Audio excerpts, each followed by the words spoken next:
Cuando Fidel Esclavo me envió el logotipo del Templo del Futuro, enseguida percibí que no se dejó llevar por uno de los componentes de este proyecto y de este programa de televisión.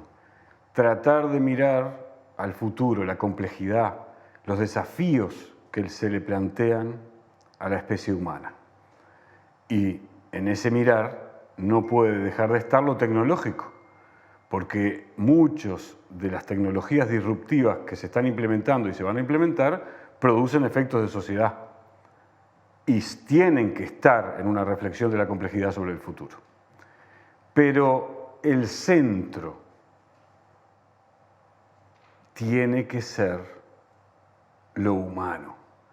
¿Dónde está lo humano en el futuro? ¿Cómo pensamos la organización de la sociedad para que lo humano sea el centro? En los debates que tienen lugar en el mundo académico y en la política y en la economía, en general no se repara en un problema que hoy, en este programa en el que vamos a pensar el feminismo del futuro, yo voy a tratar de que surja en más de una oportunidad en los diálogos que vamos a mantener. Es el problema referido a en qué modelo de comunidad habitamos, cómo salimos del grosero individualismo en el que hemos habitado los últimos 40, 50 años de la humanidad. ¿Cómo salimos de él? Porque podemos salir de un individualismo a otro, o podemos salir de un individualismo solipsista, aislado, narcisista, a un comunitarismo primitivo, que es una respuesta a los efectos de sociedad que tiene los procesos de modernización capitalista. A principios del siglo XX, este debate ya estuvo en lugar, porque la revolución industrial, la aceleración de la revolución industrial produjo un enorme efecto de sociedad. Todo cambiaba en las ciudades, en la vida de los individuos. Como respuesta a esos enormes cambios de los procesos de modernización capitalista, surgió una filosofía contrarrevolucionaria de los procesos de democratización de la sociedad, esencialmente creada por Martin Heidegger y Carl Schmitt, los dos alemanes que fueron, dicho sea de paso, los teóricos del nazismo y del fascismo. De suerte que este fenómeno ya se vivió. El fenómeno de reaccionar ante la aceleración de los procesos de modernización de la economía mediante una exaltación de un comunitarismo primitivo, idílico y bucólico que, dicho sea de paso, nunca existió. La única reacción posible a los procesos de modernización productiva, es decir, a los procesos de tecnificación de los instrumentos mediante los cuales los seres humanos producimos nuestras condiciones de existencia y procuramos perfeccionar nuestra vida, no es volver atrás, es democratizar a la sociedad. Los procesos de democratización de la sociedad siempre han tenido enemigos, tanto cuando los impulsó el liberalismo, como cuando los impulsó el feminismo, como cuando los impulsó el marxismo. Siempre han tenido enemigos jerárquicos, aquellos que disponían de espacios de privilegio fuertemente asentados en esos espacios de privilegio y por lo tanto se oponían a todos los procesos de democratización. Con el feminismo está pasando algo de eso en este momento de la historia. Quizá esté pasando esa reacción ultraconservadora contra el feminismo porque en este momento es aquel espacio de movilización que aparece como más radical. A mi juicio, la crisis socioeconómica que va a vivir el mundo y sobre todo el mundo occidental en los próximos años va a generar otros conflictos que van a tener mayor significación que este. Pero hoy el conflicto del feminismo, tanto por democratizar las relaciones sociales como por dejar de ocupar un lugar secundario en la sociedad, está presente con mucha actualidad. Por eso vamos a intentar hoy exponer cuáles son los nudos del tema feminista hacia el futuro.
En los últimos 40 años, por causas que ahora no vienen al caso, el feminismo adquiere un protagonismo propio, casi como que autónomo de esa historia de la izquierda. Ana Laura de Giorgi escribió un ensayo sobre este problema, sobre estas diferencias, estos énfasis, estas particularidades del momento histórico. Lo hizo analizando la historia y planteando inquietudes. ¿Por qué crees que ocurre esta aparente disociación de objetivos? La aparente disociación aparece a partir de una diferente consideración sobre la desigualdad. En esto que vos comenzabas diciendo, Gerardo, bueno, las revoluciones, el espíritu principal de la revolución es terminar con la desigualdad, ¿no? Con la desigualdad, en ese caso, de patrones y obreros, ¿no? La desigualdad producto de las relaciones estructuradas a través del trabajo, las relaciones de clase, podríamos, ¿no? Entre explotados y explotadores. Y ese espíritu de la revolución lo que denuncia y lo que quiere desarmar para volver a armar, construir un mundo igualitario, denuncia la desigualdad como una construcción histórica, política, ¿no? Esa desigualdad, bueno, seguramente hubo un mundo originario donde esa desigualdad no existió. Esta es la primera denuncia y la primera interpretación que se puede realizar desde el campo de la izquierda, podríamos decir. Ahora, el feminismo, que tal vez antes no tenía este nombre, también surge una preocupación de hay otro tipo de desigualdad, que no solo es la de clase, no es solo la estructurada a través de las relaciones del trabajo, sino es la desigualdad del orden de género. También va a comenzar este tipo de denuncia y este tipo de interpretación, es decir, nuestras relaciones sociales están articuladas, estructuradas, no solo a partir de desiguales condiciones dictaminadas por el mundo del trabajo, del capitalismo, sobre todo eso se va a fortalecer, sino a través de un orden de género que nos ubica a varones y mujeres en lugares diferentes y desiguales. Esto es clave entenderlo, ¿no? Que no son solo lugares diferentes, sino que son lugares desiguales, que las mujeres y todos los sujetos feminizados ocupan un lugar desigual, subordinado en ese orden jerárquico. Pero lo que pasa es que el estatus político de la desigualdad de clase o la desigualdad de género no ha sido el mismo. Siempre la desigualdad de género ha venido atrás, como que lo principal ha sido la desigualdad producto de las relaciones de clase. Entonces, claro. Bueno, por eso esa aparente escisión o la incompatibilidad de causas, la aparente incompatibilidad, ¿no? Aparente porque, bueno, si una estudia la historia, y también hay mucha teoría feminista respecto a esto, como estas dos desigualdades no solo se entrecruzan, sino que se necesitan. Pero bueno, desde el punto de vista, déjame formularte una pregunta clave, porque naturalmente cuando consideramos tanto el problema de la libertad como el problema de la desigualdad, como el problema de la desigualdad de género, tenemos que considerar el proceso de la civilización en su conjunto. La sociedad patriarcal es constitutiva y se constituye con mucha firmeza en el feudalismo. No es casual que ello ocurra. La revolución burguesa comienza a resquebrajar algunos de los fenómenos vinculados a las estructuras estatuidas inconmovibles, ¿no? El amo y el señor. Y abre espacios para otras libertades. Las revoluciones proletarias luego lo mismo. Pero el feminismo, en cuanto demanda, y sobre todo en algunos momentos su radicalismo, es el resultado, tengo la impresión, y te estoy consultando, de que durante algunos años, décadas del siglo XX, hubo procesos de democratización importantes de las relaciones sociales, pero no se avanzaba en procesos de generación de lógicas de igualdad en la cuestión de género. Quizá ahí comienza a generarse el conflicto, me parece, y lo quiero ubicar bien correctamente porque voy a hacer algunos enunciados en algún momento que pueden perturbar a quienes asumen una radical separación entre la acción por la democratización de las relaciones sociales y la acción por la igualdad de género. Hay dos cosas. Primero me voy a quedar con valga la redundancia, con la primera que enunciaste, que es esta idea de que venimos de un mundo más patriarcal y avanzamos hacia un mundo menos patriarcal, ¿no? Está el feudalismo y después viene el modo capitalista de producción. Yo lo pondría en suspenso a eso. Y esto no quiere decir que el feudalismo sea un mundo no patriarcal. Pero una de las lecturas más importantes que hay hoy es un poco desarmar esta idea y mostrar cómo el capitalismo, cuanto más creció y se fortaleció, más se fortaleció el patriarcado. ¿Por qué? Porque el capitalismo, el modo de producción capitalista implica una centralidad muchísimo mayor del mundo de la producción y de la división del mundo productivo del reproductivo, ¿no? Implica la centralización o la focalización del trabajo y de la fábrica como lugar de trabajo y de producción y la reclusión de las mujeres en el espacio doméstico. En el mundo feudal hay un mundo más comunal, podríamos decir. Donde, sí, eso es una lectura heideggeriana un poco romántica, ¿no? Las mujeres eran casi esclavas en el feudalismo, pero la comprendo porque, y además me parece bien que la denuncies porque efectivamente está en el debate público ese problema. Pero hay como una cierta romanticización del feudalismo, me parece, ¿no? En comparación a los procesos de modernización capitalista. Y como eso tiene que ver con el neofascismo, por eso me parece muy relevante situarlo con precisión, ¿no? Ahí te quería llevar justamente. No, está bien. Yo por eso decía, no quiero decir que el mundo feudal no era un mundo patriarcal, pero sí poner en cuestión esta idea de que venimos de un patriarcado fuerte y después ese patriarcado se va alivianando, ¿no? Incluso cuando no hay un régimen feudal, ¿no? Bueno, nosotros en Uruguay habríamos tenido una oligarquía terrateniente, pero no tuvimos feudalismo como tal, lo que implica el fortalecimiento del mundo capitalista y lo que implica, no sé, la migración campo-ciudad. La teoría de la modernización dice que la urbanización, la modernización, la jornada laboral es progreso, y sin embargo las lecturas feministas nos muestran que eso también implica una reclusión de las mujeres en el espacio doméstico, un encierro en el espacio doméstico y una focalización en lo que son las tareas de reproducción de la vida. Una familia dividida Ana Laura, un hombre trabajador y una mujer reproductora. Pero Ana Laura, discúlpame, pero empíricamente, si tú mirás los países más desarrollados, no es eso lo que ha ocurrido, todo lo contrario. Estadísticamente, la participación de la mujer en el mercado de trabajo, incluso en puestos de dirección jerárquicos, es primero posible, que no era antes ni en el feudalismo europeo y mucho menos en el feudalismo oriental o semifeudalismo del Río de la Plata y de la Pampa húmeda.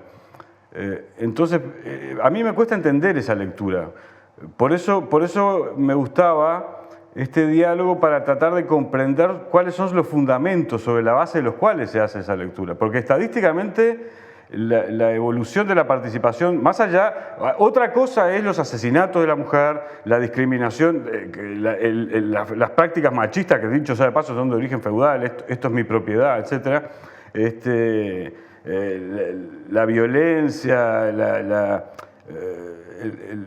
el abuso de ciertas propiedades biológicas, diferenciaciones de capacidades físicas, las desigualdades de salario, que permanecen y permanecen y permanecen, pero me da la impresión, y por eso me interesaba entender los nudos del debate, me da la impresión de que no es posible negar que ha habido un proceso de evolución importantísimo en la inserción de la mujer en casi todos los espacios, menos, fíjate qué interesante, es lo que más costó, salvo en algunos países nórdicos, en los espacios de decisión política. Y eso es de lo más interesante de reflexionar. Y yo no siento que se esté reflexionando suficientemente sobre ese problema porque hay como una reflexión historicista que hace muy heideggeriana, para decirlo rápido ahora. Yo después al público le voy a explicar un poquito mejor qué quiere decir esto.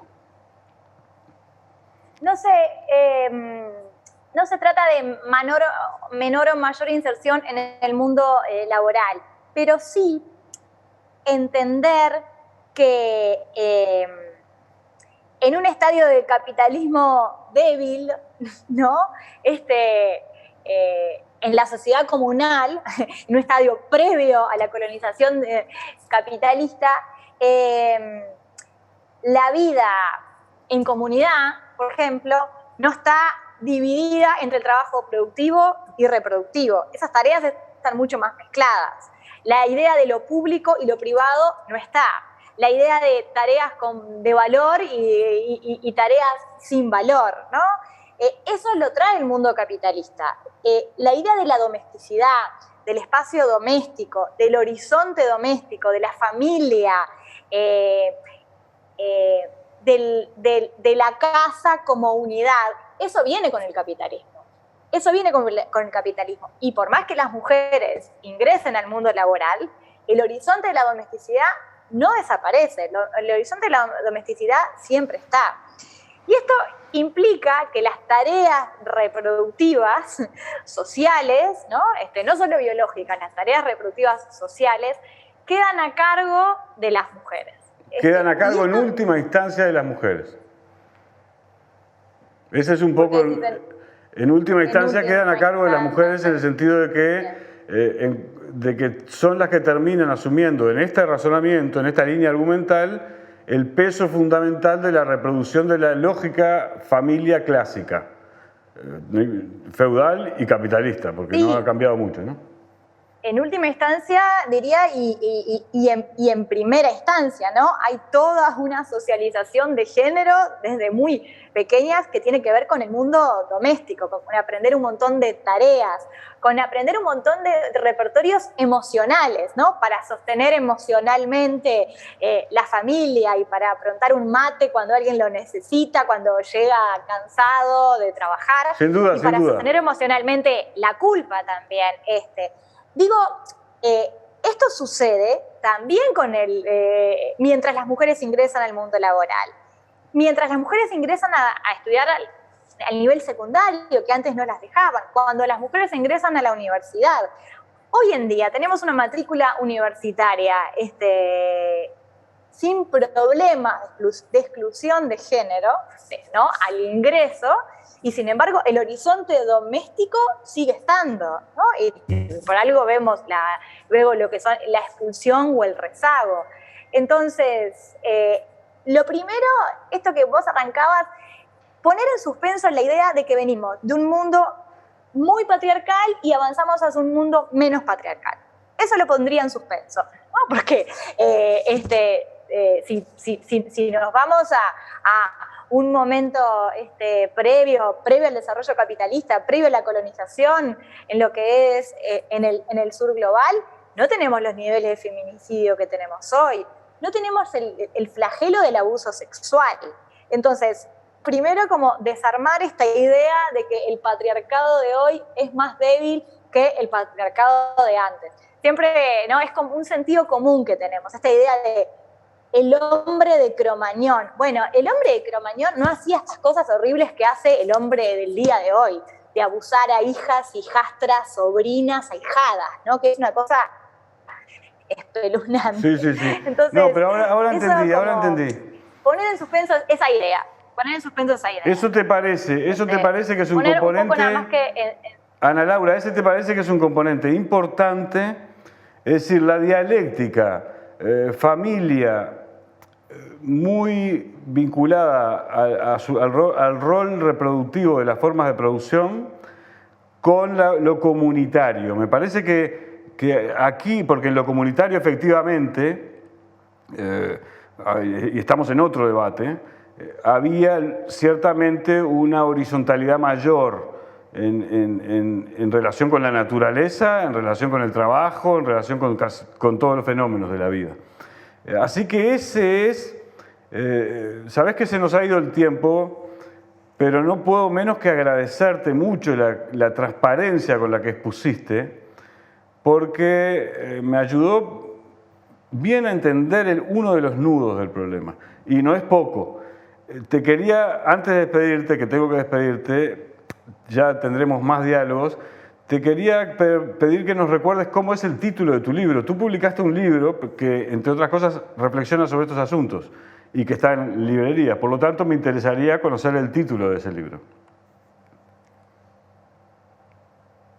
Bueno, el título es Historia de un amor no correspondido, feminismo izquierda en los 80, que habla un poco de esta dificultad de que la denuncia por la desigualdad de género tenga el mismo estatus político y la misma fuerza que la denuncia de la desigualdad de clase. Para decirlo en un lenguaje más sencillo, lo que le cuesta a la izquierda, ¿no?, hacerse cargo de esta desigualdad, que es una desigualdad histórica, política, e intervenirla y desarmarla. Correcto. Cuesta mucho más que intervenir y buscar desarmar la desigualdad de clase. De eso se trata el libro. Perfecto. Te agradezco enormemente, Ana Laura. Creo que fue un diálogo precioso. El único problema es que abre tantos temas que vamos a tenerlo que seguir en un encuentro físico cuando esta cosa repugnante de la pandemia haya pasado. Te mando un gran abrazo. Muy bien. Y un con abrazo, ustedes, amigos. Gracias a ustedes. No, por favor. Y con ustedes, amigos, nos reencontramos en unos minutos.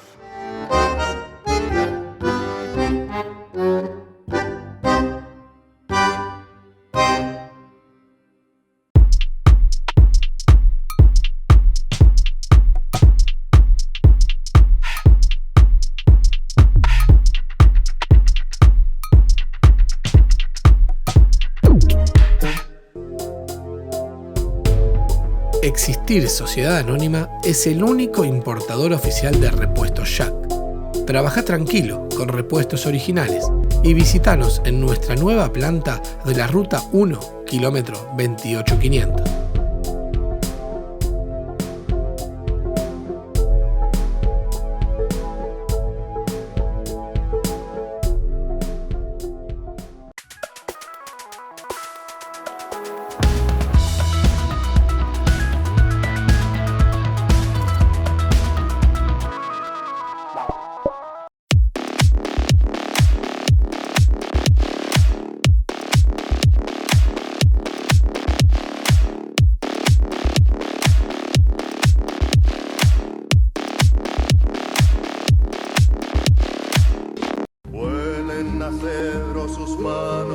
Carpintería en maderas Herc, placares de cocina y dormitorios, muebles de diseño y restauración, trabajos garantidos, responsabilidad y puntualidad. Comuníquese al 095-465-880. Carpintero, lindo oficio. Carpintería Herc. Carpintero, lindo oficio, ¿quién no lo quiere aprender?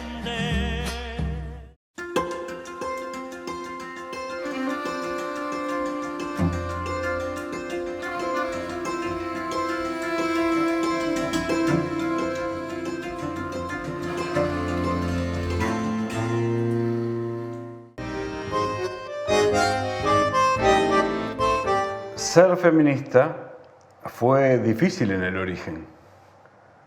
Había que poner en la agenda del debate público y de la praxis sociopolítica un tema ninguneado. Frecuentemente se critica el feminismo porque en ocasiones es radical. En general, todo movimiento que procura democratizar las relaciones sociales o una esfera de las relaciones sociales, en algún momento tiene que ser radical para hacerse notar, para lograr poner en la mesa el tema de su reivindicación. No obstante, en los últimos años el feminismo ha debido, además, de tomar un protagonismo por encima de las luchas orientadas a la democratización de las relaciones sociales. O así ha ocurrido. Y han tenido lugar enorme cantidad de debates. Algunos, lo voy a decir con transparencia, muy confusamente desenvueltos. Por eso mismo, ser joven hoy y feminista entraña enormes dificultades. Porque hay que definir y definirse, tomar definiciones en relación a una enorme cantidad de asuntos que van desde la relación con los trabajadores, con los procesos de democratización de las relaciones sociales, con el Estado Nacional, con el erotismo. Demasiados temas para los jóvenes. ¿Sí o no? Comencemos con Ana Gilmet, que nos acompaña desde Europa. ¿Son demasiados temas? Bueno, sí, lo son, pero no creo que la dificultad esté ahí, sino que creo que ahí está un poco el potencial también del feminismo, y en un contexto político como en el que estamos, en el que creo que es muy esencial empezar a definir luchas. O sea, creo que es tan difícil ser feminista hoy como lo es en cualquier ámbito político. Digo, hay una especie de indefinición y de falta de cultura política que hace que sea muy difícil encontrar un lenguaje o prácticas para poder ejercer cierto pensamiento. Entonces me parece que de alguna forma en eso el feminismo ha logrado acumular cierta energía política que la izquierda, por ejemplo, en general, la izquierda partidaria no ha logrado de la misma forma. Y creo que eso también tiene que ver con que es un movimiento que atiende muchas cosas y que genera espacios de prácticas que generan una cierta colectividad. Hasta le da lugar a la afectividad. ¿Lo ves así tú también, Julieta? Sí, exactamente. Justamente escuchando a Ana y lo que tú comentabas, creo que el gran potencial del feminismo es que politiza la vida, ¿no? Que es justamente lo que planteaba Ana. Es tan amplio porque justamente sirve de puntapié, despierta esta noción de que lo que te sucede en tu vida cotidiana, en lo afectivo, en tu casa, en tu lugar de estudio, de trabajo, tiene que ver con el asunto político, es un asunto politizado. Entonces creo que por ahí me gusta pensar mucho que el feminismo sirve como puntapié, como una herramienta para poder justamente poner el foco en aquello donde no se está visualizando. Incluso quizá por lo que estás diciendo, siguiendo tu línea sensible e intelectual de razonamiento, puedo imaginar que es hasta, además de todas las cosas que entraña, obviamente, en feminismo como reivindicación de igualdad, observo que también es como quizá la búsqueda de un espacio de afectividad, ¿no? Contra el individualismo radical de los últimos 40 años de la sociedad moderna. ¿Estoy equivocado? Porque vos en Europa, además, particularmente lo debes vivir con mucha crudeza, ¿no? Bueno, la situación en Europa también es que hubo una ola muy grande con el Me Too y todo esto, que empezó un poco cuando yo empecé a estudiar, pero que se ha como desinflado también, porque se ha vuelto como parte de la hegemonía, digamos. O sea, el feminismo se ha vuelto parte de la academia, de este tipo de espacios, y en eso también han habido, o sea, ganancias, digamos, pero también ha hecho que se aleje de justamente lo que vos decías, Julieta, de la cotidianeidad, que creo que es un problema,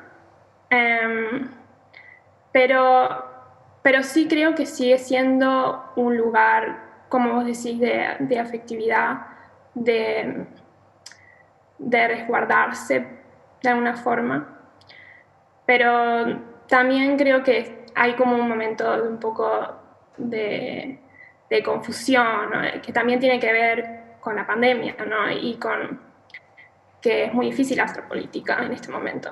Y a la vez ese momento en el que tenemos que hacerlo, porque justamente todas las reivindicaciones del feminismo se han vuelto muy actuales en esta situación, en que las mujeres están encerradas de nuevo, cuidando de sus familias y trabajando a la vez.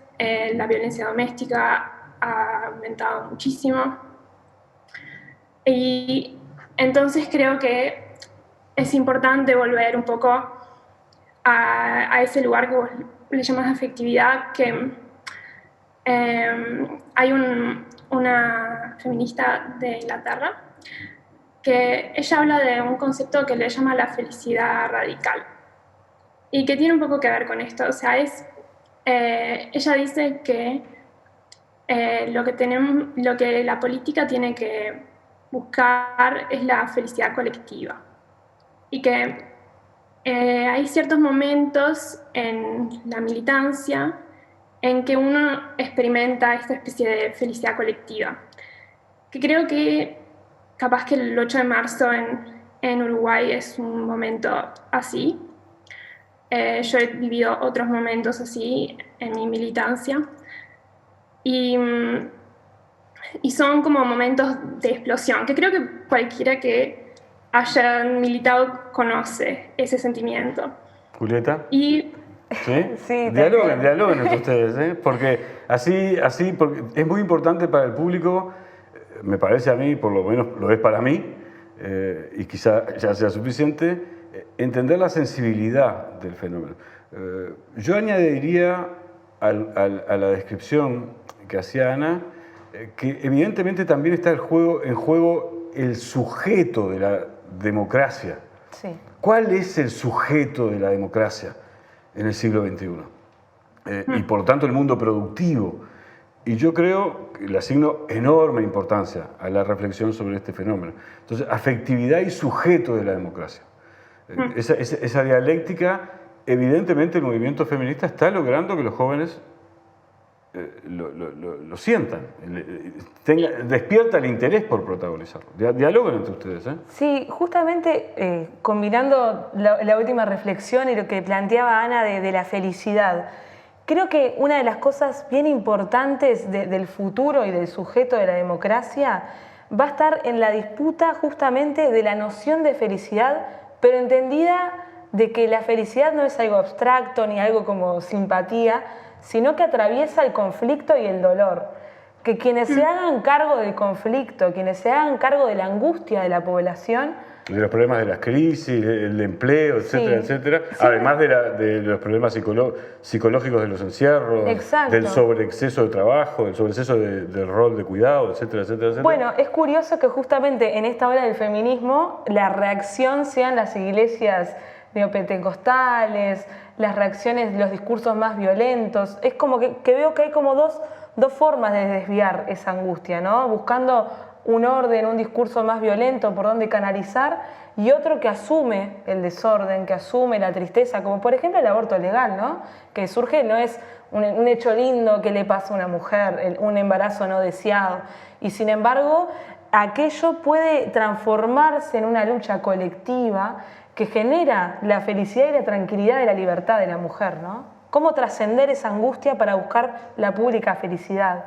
Es algo que me parece interesante debatir también. Sí, democraticidad y autoritarismo como conflicto que involucra el feminismo.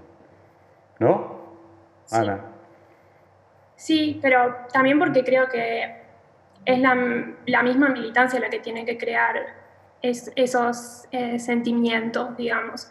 Que no es la felicidad banal, digamos, o sea, es el sentirse parte de algo más grande, de poder compartir un sentimiento.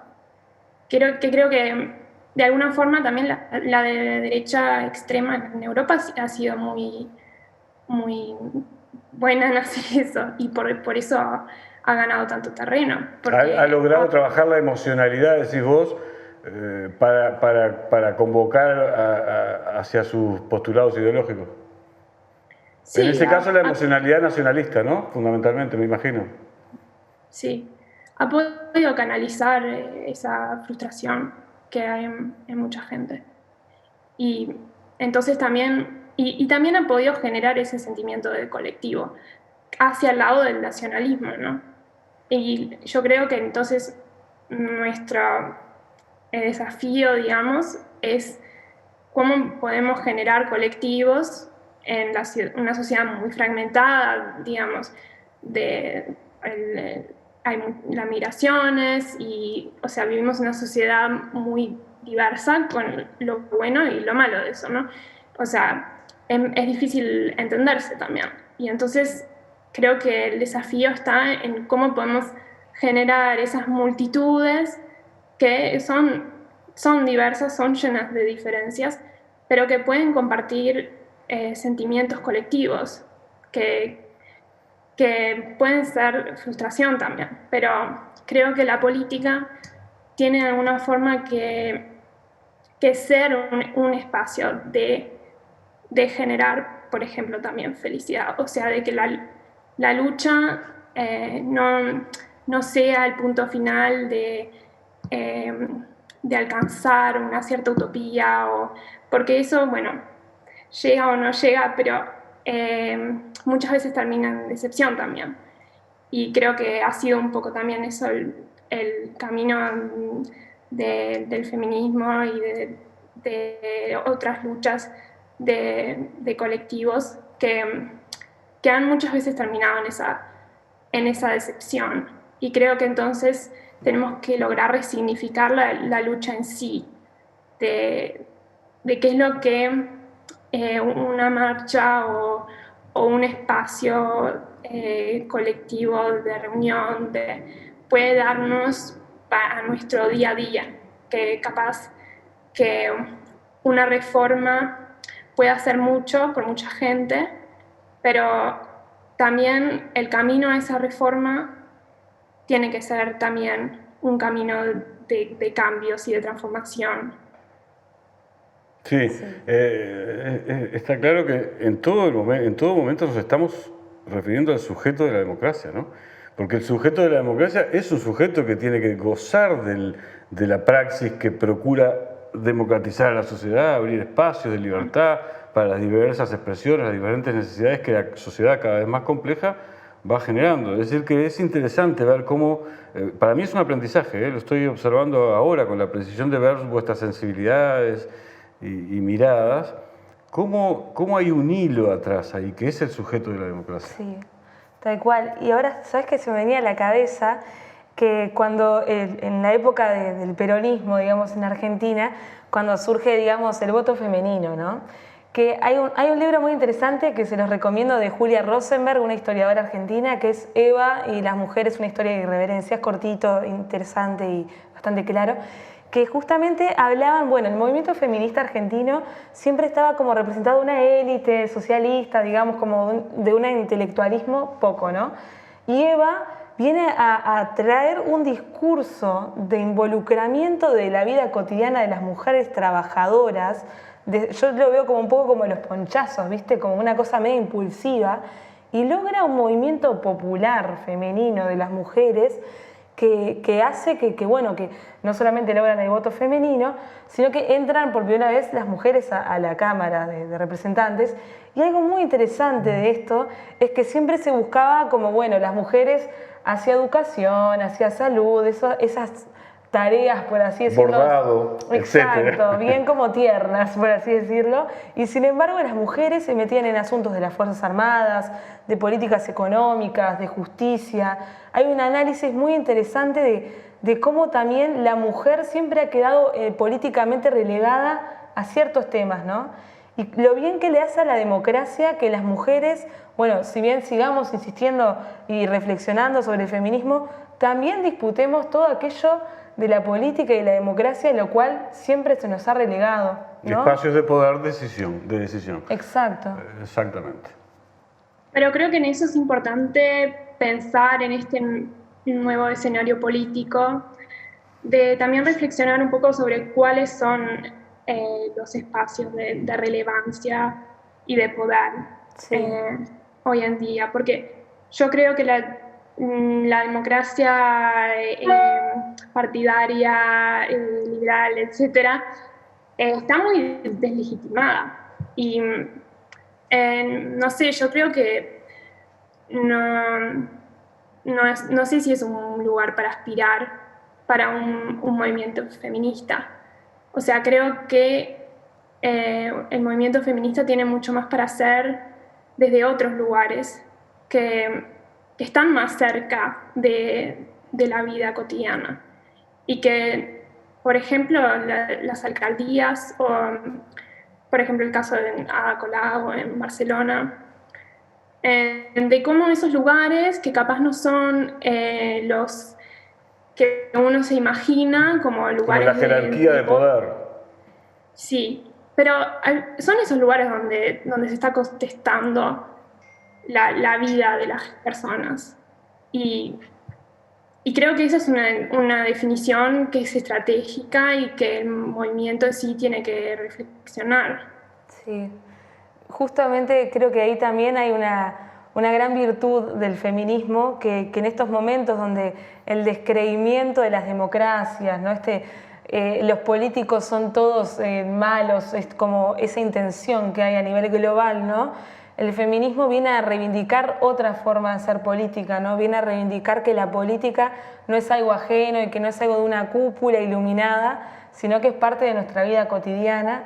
Y de hecho también me parece interesante la participación directa, ¿no? Que pone la fuerza misma en las manos de quienes están ejecutando esa lucha, que no me parece menor, porque muchas veces en nuestros sistemas democráticos, ¿no? Siempre depositamos esa confianza al otro, ¿no? A que esto no es para mí, de repente confío en determinado sector o ideología y bueno, y dejo pasar de repente 5 años. Y sin embargo acá te invita a reflexionar de otra manera tu vida en la democracia. Es decir, que la producción teórica, la reflexión crítica, el análisis de la realidad se realiza como parte de la propia dinámica del movimiento. Exacto. Está bien, eso es bien interesante. Y quizás es eso lo que le dé su dinamismo actual. Dicho sea de paso, frente a la crisis de producción teórica político-cultural de la mayoría de los sistemas políticos del mundo. Dicho sea de paso, lo quiero decir simplemente, he aprendido tanto de ustedes hoy que puedo tomarme el atrevimiento de señalar algo. La crisis de los sistemas de partidos y que se asocia a la crisis de la democracia, yo creo que no es una crisis de la democracia, es una crisis de determinada forma institucional de democracia, es resultado de la crisis del Estado Nacional jerárquico de los últimos 200 años. Dicho sea de paso, eso tiene mucho que ver con el feminismo, porque jerárquico machista en general. Y entonces ahí hay todo un problema. El feminismo en algunos países va a sustituir al machismo en la ocupación de espacios burocráticos para adquirir toma de decisiones en favor de qué. Esto es un lío que se viene y como ustedes son jóvenes, yo me tomo el atrevimiento de dejárselos enunciado para que lo piensen. ¿Ok? No les pido naturalmente una reflexión ahora porque es un tema muy profundo, pero muy profundo, pero muy relevante, porque una cosa que ustedes las dos decían en algún momento, incluso tú cuando nombrás a la proletaria Evita, cómo proletarizó la lucha de las mujeres en Argentina, es decir, involucró a las mujeres proletarias en la lucha, y eso fue muy significativo culturalmente, incluso en ese momento había mucha efectividad. Obviamente, la situación de las sociedades es muy compleja, entonces se polarizan, pero no hay ninguna praxis civilizatoria que se haga contra el otro. Nunca en la historia. Entonces ustedes tienen un lindo desafío ahí. la reivindicación feminista, cómo evitar que se construya a partir de una polarización con el otro, sino a partir de una reflexión crítica, de debate, de disputa de espacios y de hegemonías en la toma de decisiones en la sociedad y con la sociedad. Ese sí que es un lío que tienen ustedes, además. Digo, ya que les enuncié uno, les enuncio otro. ¿Se animarán ustedes con esos líos? Ay, ay, ay. Sí. Tienen las dos firmeza para hacerlo. Ana, Julieta, les agradezco enormemente. No dije con esa pedancia de los veteranos que aprendí, por decir, aprendí de veras. Y por eso les agradezco enormemente a ellas y a ustedes, que espero hayan logrado entender algunos elementos mínimos, aunque sea, de la complejidad de este fenómeno, del fenómeno en su conjunto, para evitar esa demonización que desde muchas corrientes ultraconservadoras se está intentando hacer del feminismo. Nos vemos el jueves que viene, amigos.